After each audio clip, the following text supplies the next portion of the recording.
This is the Kitchen Sink WP Podcast, episode 356. I program my home computer. We have a server crash, 404 error, page not found, links aren't working, system is crashing, system is crashing, system is crashing. Your old HTML website, barely alive. We have the technology. We have WordPress. A new website, better than it was before. Better, stronger, faster.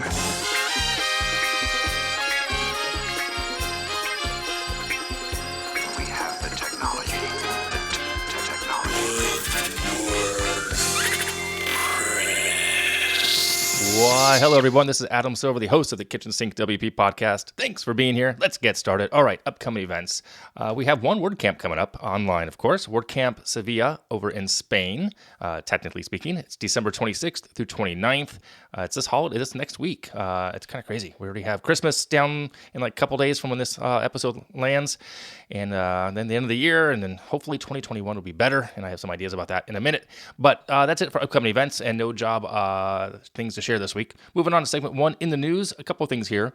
Contact Form 7, very popular contact form plugin, has an update which you really need to do. It has a critical vulnerability. Two of our client sites had it. We immediately updated it and no problems there. So check that out as well. If you're running Contact Form 7, you're going to want to update to the most recent version. Also, here is a message from a friend about a new way to learn WordPress. They sent in an audio message here, so check this out. Hey Adam, this is Courtney Robertson with the WordPress training team. I'd like to invite everybody over to learn.wordpress.org. There you can find workshops to learn on demand. You can join in on real-time discussion groups. And also you can use our lesson plans at meetups or other locations to help facilitate learning WordPress. Awesome. Thank you so much, Courtney, for that. If you want to share something, by all means, you can send in an audio clip and be on the show.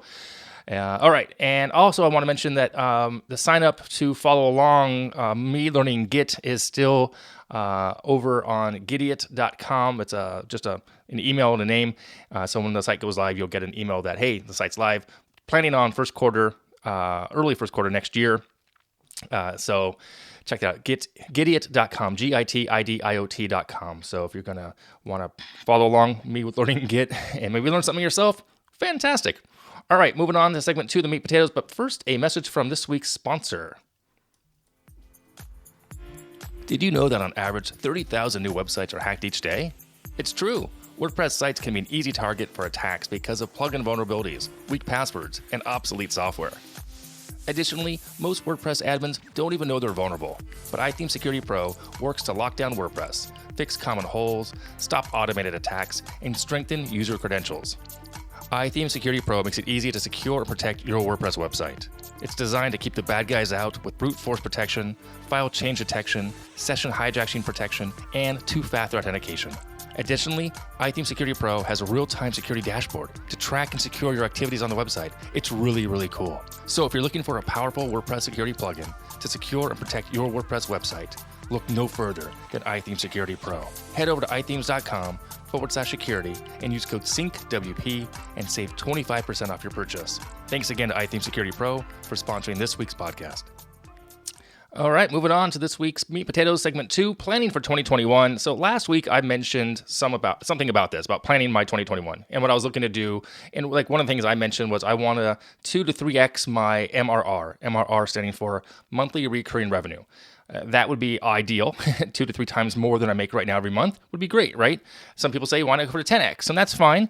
It's a great stretch goal, but nonetheless, this week I want to respond to some of the feedback I got from that episode and share what other goals I may have, plus share some ideas that you may want to implement. Now, keep in mind, I'm not calling these resolutions. I call them goals because goals they're just different in my mind. First and foremost, I want them to be SMART goals, SMART, which stands for specific, measurable, achievable, realistic, and timely.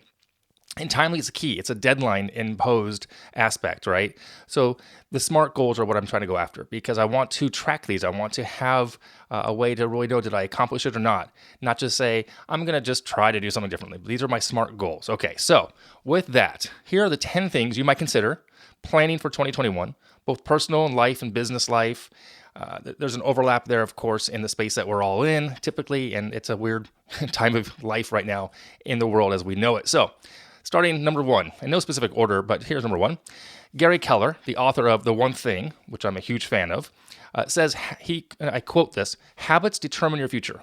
I'm a huge fan of both Gary Keller and habits. So the first one I want to mention to you as a goal, implement better habits. Okay, perhaps it's implementing Profit First methodology, another great book I read this past year. So what Profit First is segmenting all your income into buckets: owner pay, taxes, profit, expenses. Make that a habit. And I will tell you right now, I did this back in March, and it is amazing. I'm prepared for 2021 to deal with taxes, to deal with owner pay. I mean, I've been doing it now for 10 months, I guess, March, almost 10 months, 8, whatever it is, whatever that math is. I did it. I made it a habit. On the 10th of every month, I move money into the buckets. Okay, it's a good habit. It just happens. I make it happen. Maybe your habit is fitness related. The key is to make it a habit. If you need one, you can even create or join an accountability group for this. So kind of a 1A right there. Having someone to keep you accountable is also very helpful to keep your habit going, okay? Number 2, create the morning routine and then stick to it. Now, Hal Elrod, another author I'm a fan of, he wrote The Miracle Morning, and he did some research on this, and he had some struggles in his own life, and it's a good book to read. Take a look at it. Have a morning routine, stick with it. Get up, drink water, meditate, some other things in there. Do something every morning that you're going to stick with it, okay? Number 3, read 12 books. That's one of my goals. Well, I'm going to try to double that because I do that pretty easily right now. But for those who don't read a lot, maybe read a book a month. Mix it up. Fiction versus nonfiction. Maybe not. Maybe 70-30. 70% fiction, 30% nonfiction. Doesn't really matter, but reading is amazing. It's great for your brain. It's great for ideation. It's just really good to do. Okay. Number 4, learn a new skill. But I'm going to give you a challenge on this one. Stretch into something not connected to your daily work life. So if you're already a designer, maybe learn more code, right? Or something different. In my case, I want to learn to play an instrument, or I want to paint or draw more. So learn a new skill or a language. Actually, language would be fantastic. So there's that. Number 5, meditate. Help yourself find that inner calmness. Referencing back to Hal Elrod's book, Miracle Morning, there's a component about this inside of that as well. But maybe 5 a.m., because his thing is about getting up in the morning, 5 a.m., doing these things. He has an acronym called SAVERS, or SAVER. I think it's SAVER.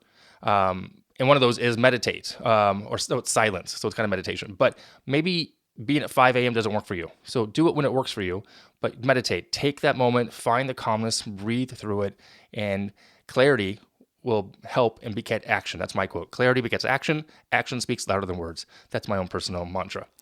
Number 6, this COVID-19 coronavirus year has been tough. So when I say the next one, take it with a little bit of, not a grain of salt, but you'll see. And reconnect with old friends. This one, it seems easy on one aspect, but it's hard because we obviously can't go in person to see people. So we aren't quite there yet, but the vaccine is out. It's coming out worldwide, slowly but surely. Will it make a huge difference? I hope so. Will people not take it? Probably. Personal choice. I totally get it. But, if you're willing to, try to reconnect with old friends. There's a lot to be said about having that interpersonal connection. And digital format, albeit it can help, but it's not there. It's not the end all. We all know that. So try to connect with old friends when the time is appropriate next year. Okay. Number 7 is build up an emergency fund. As I just said, this year has been tough, and it's never too late to start saving for the next crisis or pandemic. I hate to say it, but it's inevitable, right? Your fund will be different than mine. Keep that in mind. It's tied to personal finance, and personal finance is personal. Figure out what you need, what you feel comfortable in. 1, 3, 6, 9, 10, 12 months, whatever it is. Set that goal that money as a goal and put a little bit in it all the time. Just every month, make it a habit. Set up that emergency fund. That's your new goal. So that way, when something of a crisis comes up in the world at large, you're prepared for it and you're not going to be overly stressed. Okay. Speaking of stress, number 8, take a break. Take a vacation. Now, this is one I can get on board with. Not a problem.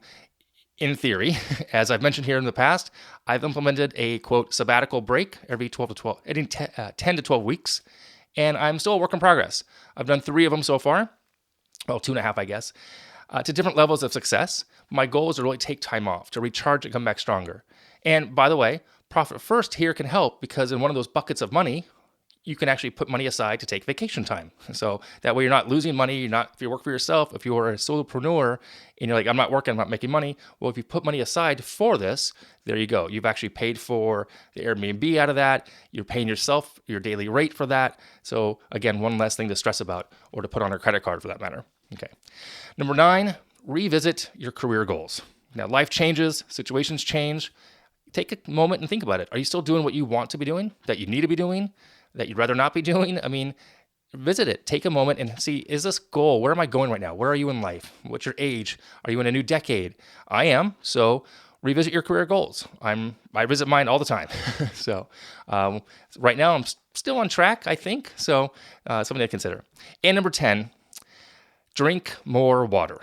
So as it turns out, 75% of us are living our lives chronically dehydrated. I looked it up. I am definitely one of those, that is for sure. I am doing much, much better. I have a hydro flask. It's only 21 ounces, but I go through at least 2 or 3 of those a day. So I'm getting much, much better. I used to do like an 8-ounce glass of water a day. So I am way better. My goal on that is to, take it up to 4 to 5 times a day. I don't know. I'm going to go to 4 times a day. Drink 4. That's my goal in the first quarter. See if I can do that. That's a smart goal, right? I can measure it. It's timely, it's actionable, etc. So there you go. Those are my 10 goal and ideas that I'm going to kind of mix up and I offer to you as well. If you want to share any of your goals, if you want to start an accountability group with me, if you want me to reach out to you, maybe we can do that too. Let me know. And it doesn't have to be just on January 1. It can be anytime. It could be starting the day you hear this. Just start. Don't wait for a specific date. Just get started. Okay? So there you go. I believe that is it for this week. Yes, it is. Oh, no, there's one more. Segment 3, Tip and tool of the week. This week, it's a book. It's actually a website by the author Scott Berkun. He was the writer of The Year Without Pants. And he has a blog post. It's a mega list of design books and reviews. It's over at designmtw.com, reading list. I'll put a link in the show notes. It's a really good list of design book reviews. Really in depth. Scott is a great author. I read that book. He worked at Automatic for a while. Then he wrote about working there and all that. So, okay, that is it finally. So let me wrap it up here. If you have any questions, go ahead, send it in via email, adam@KitchensinkWP.com, or use that speak pipe function on the website. If you want to support the show, you become a Patreon, KitchensinkWP.com/Patreon. You could sponsor the show. There's a form on the website. Thanks again to iTheme Security Pro for sponsoring this week's episode. Thanks for listening. See you next week. Now go out and do some awesome things with WordPress. All right? Bye.